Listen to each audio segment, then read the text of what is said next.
Well, good evening and hope you're all doing well. Welcome back to the channel. So today I've brought Adam across to Northumberland just for somewhere different. He's never been across here before, so I thought we'd come and investigate a few of the castles around the area. So I took him down to Bamburgh earlier on and showed him where Holy Island was. And now we're kind of heading towards Dunstanburgh and Death Rocks, which I'm sure I know a lot of you'll know where it is. So we're going to go and explore that, but the tides are really high today and the water's coming up really, really high. So I think Adam's found a shot further back down the beach there, and I'm just going to make my way up towards the bay, which kind of overlooks Dunstanburgh Castle and the ruins. So we've made our way up towards the castle now, and as you can see, these waves are still raging today. I've never actually seen the tide quite as high as it is today either. It's coming right up to the shoreline. We're getting a little bit of that evening light, so there's a little bit to play with. I haven't ventured down onto the beach yet because it's so violent down there. I really don't want to risk it at the minute. Maybe if this tide kind of settles itself down a little, I might be able to get down a little bit closer. But for now, I've just set myself up a little composition from the top of this mound, looking out towards the turret in the distance there. I'll try and get this lined up so I can kind of show you what my shot and what my thought process is, and kind of talk you through what I'm thinking. So hopefully you're going to be able to see this. And what you can see is I've got a 4:3 aspect ratio lined up. We've got the castle up in the top section of the frame there, and with a bit of cloud up there as well. We've got these rocks, which are just down in this lower section down here. And then we've got the waves crashing into them. If I just kind of move you around here, you'll be able to see what I'm looking at a bit better. So you'll see with those rocks down in the distance down here, is what I'm using as a bit of foreground. Now obviously I'm above them up here because I'm shooting down on top of it. But what I'm actually doing is using the wave motion that's coming and hitting those rocks, and just using a remote shutter on the camera to get the best of the shots.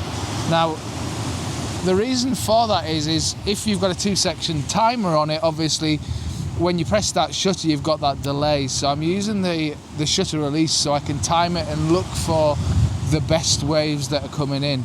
Now what I also do is with this is to take multiple different shots of different shutter speeds, of the waves coming in, of them crashing onto the rocks, of the waves retreating, so that I can blend it all in post. I might want a wave that's coming crashing into the rocks, but at the same time I might want a bit of that motion on the retreating wave, so I can paint that back in later in post. So basically what I'm doing to get the most out of these shots at the minute is I've got a 6-stop filter on, and I'm just making sure I've got about 1/3 of a second, 1/4 of a second, half a second, somewhere around there I'm playing with at the minute. F16, ISO 320, and just timing those shots and just taking different shots as the waves come in. And as I say, I'll blend those in post to get the best of what I can see here. But I'm going to grab this shot up here. Hopefully it works out. If it does, I'll pop it up next for you. And once I've done this, I'm going to get a little bit further down and try and get a bit closer to the action without it being too dangerous.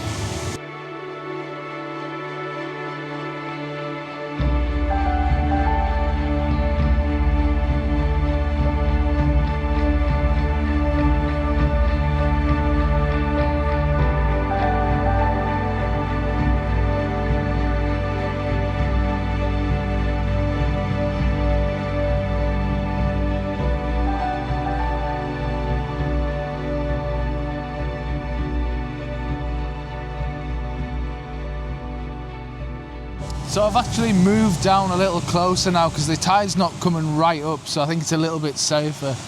It might be quite loud down here though, so you'll have to bear with me. I'm going to show you the back of the screen and show you what I've got lined up here. Now it's a very similar shot to the last shot that I took further up on the top there. But the difference that you get down here is there's a little bit more dynamics to it because you're a little bit closer to the action. So what you'll see is I've kept this 4:3 aspect ratio again. I'm using those rocks as foreground element, and I'm using the motion of the waves crashing into those rocks as the foreground interest. You've only got a little bit of water in between that spit of land that's sticking out there and then the cliffs in the distance, and then off to the right of the frame, the top right corner, we've got the castle. Now I've made sure to get the castle the top third level on the top of the castle, so I've got enough room at the top for the sky.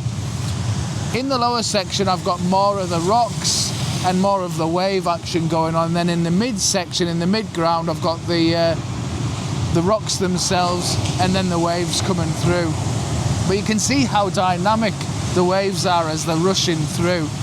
Now obviously again using a timer remote to kind of time these waves coming in and to grab the shots. You see as these are coming towards me now, and as it hits the rock it starts to spray over the top, so that's when I'm pressing the shutter.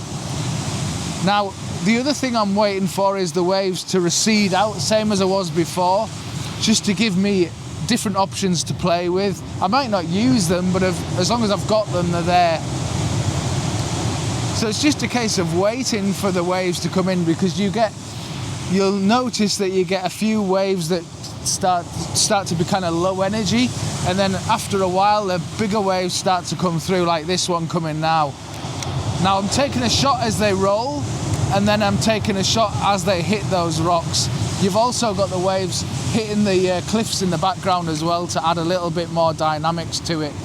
So really simple settings here, about 1/3 of a second again, somewhere around there, maybe anything up to a second I've been experimenting with.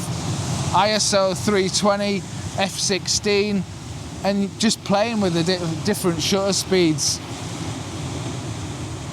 It makes all the difference to kind of experiment with those, because it's never going to be the same twice. It all depends on how fast that water's moving and as to what look you're actually looking for.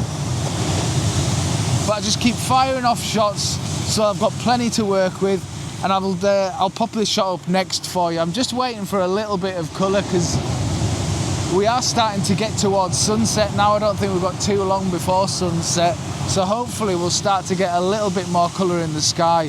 The only thing we'll start to lose is once that sun starts to dip behind the horizon back that way, is you start to lose the light off the land, as we already have down here really. There's not much light on the actual foreground, it's all on the castle at the back there. So I'm taking shots now, and then maybe if I get colour later on, as long as I've got the same composition set up, I can kind of add a little bit of the colour from the sky back into the shot. So yeah, I'm going to pop this shot up now for you, hopefully you enjoy it.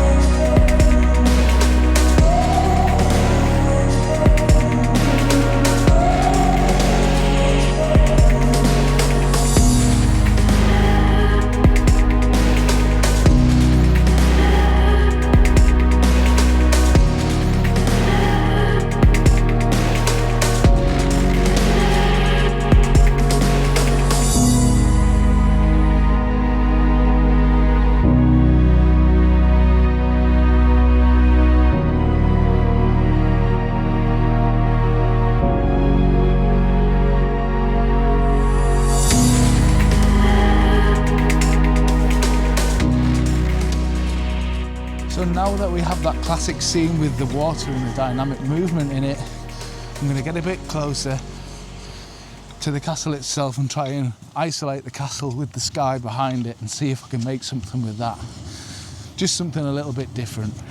So I'm just going to quickly show you on the back of the camera this one. I'm not going to have time to set it up because, as you can see, the sun is getting really low now. But what I've got is 4:3 again, and I've lined the castle up on that top third there where it's intersecting and there.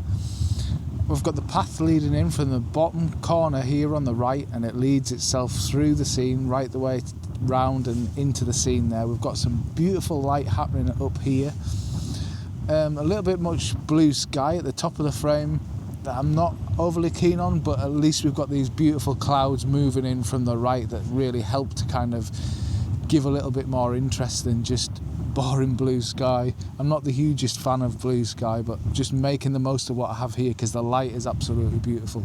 And we have light on the land, we have light on the turret, something we didn't have with the sea because obviously parts of it were in shadow, but at least we've got some stunning light through here, so I think this is going to work really, really well. So as far as I can see, because I haven't got my glasses on, I'm a stop under here to make sure I don't overexpose the sky. ISO 100 f16 at about 60th of a second, I think.